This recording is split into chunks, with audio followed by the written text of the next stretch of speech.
Jika kita mencampurkan larutan NaOH dan HCl dengan konsentrasi dan volume yang sama, misalnya masing-masing 0,1 molar sebanyak 5 mili, kita akan memperoleh larutan yang ber-pH 7 atau bersifat netral. Tapi, apakah setiap reaksi netralisasi selalu menghasilkan larutan yang netral? Mari kita lihat lebih dekat apa yang sebenarnya terjadi dalam larutan NaOH. NaOH akan terionisasi sempurna membentuk ion Na+ dan OH-.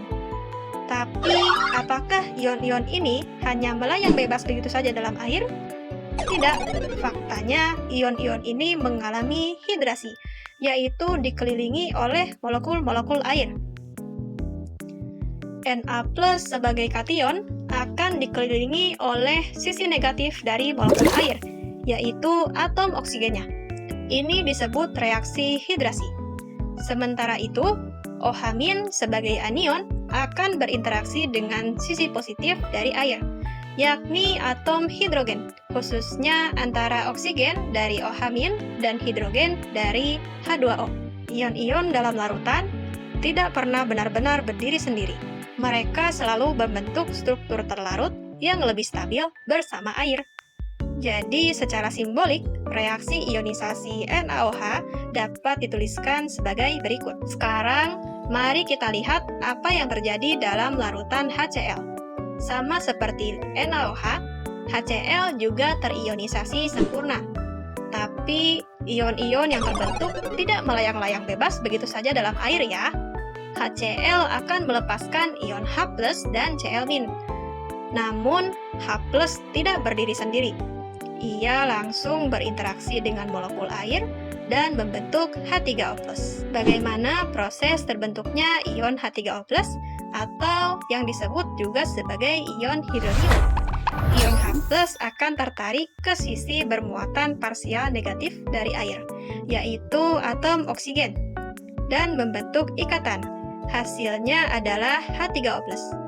Proses inilah yang kita sebut sebagai hidrasi proton.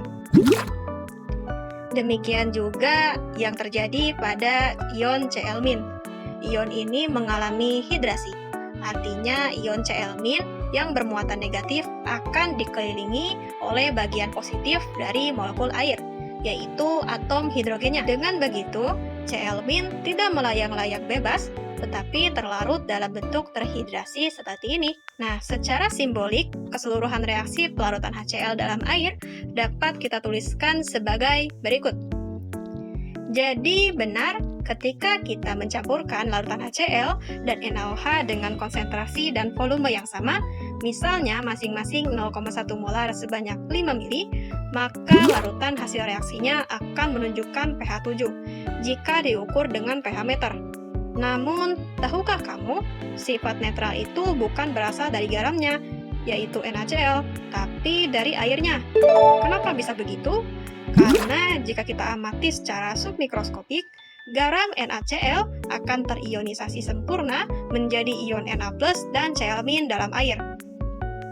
Ion-ion ini tidak mengalami hidrolisis, melainkan hanya mengalami hidrasi, yaitu dikelilingi molekul air. Inilah mengapa larutan NaCl bersifat netral, karena airlah yang menjadi penentu pH-nya. Sekarang, bagaimana jika kita mengganti larutan HCl dengan larutan CH3COOH, yaitu asam asetat dengan konsentrasi dan volume yang sama? Jika kita tuliskan reaksi kimianya, maka dapat dituliskan sebagai berikut. Reaksinya membentuk garam, CH3CONa, dan air. Reaksinya bisa kita gambarkan dengan panas satu arah seperti ini, karena reaksi netralisasi antara asam lemah dan basa kuat biasanya berlangsung secara hampir sempurna. Lalu bagaimana dengan sifat garam, CH3CONa? Apakah larutan ini bersifat basa? Untuk mengetahuinya, kita telusuri dulu apa yang terjadi pada larutan asamnya, yaitu CH3COOH. CH3COOH adalah asam lemah, sehingga dalam air, ia hanya terionisasi sebagian. Reaksinya dapat dituliskan dengan panah dua arah seperti berikut. Nah, di sini, CH3COOH sebagai asam lemah melepaskan proton yang nantinya diterima oleh atom oksigen pada air, membentuk ion H3O+. Dengan demikian, air berperan sebagai basa karena menerima proton dari asam. Mengapa bisa begitu? Karena air dapat bersifat amfiprotik. Ia bisa bertindak sebagai asam maupun basa, tergantung lawan reaksinya. Jadi, reaksi ionisasi CH3COH dalam air menghasilkan ion CH3COO- sebagai basa konjugat kuat dan H3O+ sebagai asam. Karena reaksi sebelumnya bersifat bolak-balik, maka berlaku juga hal sebaliknya. Ion CH3COO- sebagai basa konjugat dari asam lemah dapat bereaksi kembali dengan H2O dalam reaksi hidrolisis. CH3COO- menarik proton dari H2O membentuk kembali CH3COH dan ion OH-. Demikian pula yang terjadi pada larutan NaOH. NaOH mengalami ionisasi sempurna dalam air membentuk ion Na+ dan OH-. Ion Na+ akan terhidrasi yaitu dikelilingi oleh molekul air, sementara OH- berinteraksi dengan air melalui ikatan hidrogen. Namun penting untuk dipahami, Na+ di sini tidak mengalami hidrolisis dalam air, ia hanya terhidrasi. Sebaliknya, dalam larutan garam CH3CONa, ion CH3COO- dapat mengalami hidrolisis sebagian, karena ia mampu menarik proton dari air membentuk OH-. Inilah yang menyebabkan larutan CH3CONa bersifat sedikit basa. Dapat kita simpulkan, ion yang mengalami hidrolisislah yang mempengaruhi pH larutan. Dalam teori asam basa Bronsted-Lowry, hal ini terjadi karena basa konjugat dari asam lemah, yaitu ion CH3COO-, dapat menangkap proton dari air dan menghasilkan ion OH-. Inilah yang menyebabkan larutan garamnya dapat bersifat sedikit basa. Jika kita ukur pH-nya, maka hasilnya menunjukkan pH yang sedikit basa. Sekarang, jawablah pertanyaan ini. Apakah sifat basa dari larutan CH3CONa berasal dari basa kuat NaOH? A. Iya, karena asam lemah ditambah basa kuat, hasilnya garam basa. B. Tidak, karena CH3COO- adalah basa konjugat kuat yang mampu menarik proton dari H2O dan menghasilkan OH-.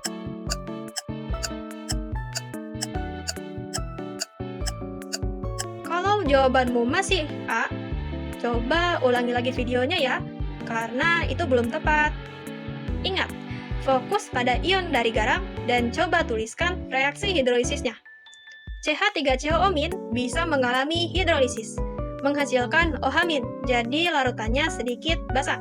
Sedangkan Na+ tidak terhidrolisis, hanya terhidrasi. Jadi kalau jawabanmu B, selamat, karena kamu sudah paham konsep hidrolisis dan teori Bronsted-Lowry. Sekarang giliran kamu yang jawab. Jika HCl dicampur dengan NH4OH, keduanya 0,1 molar sebanyak 5 mili, reaksi apa yang terjadi? Ingat, NH4OH adalah basa lemah dan HCl adalah asam kuat. Jadi pertanyaannya, pertama, bagaimana reaksi hidrolisisnya?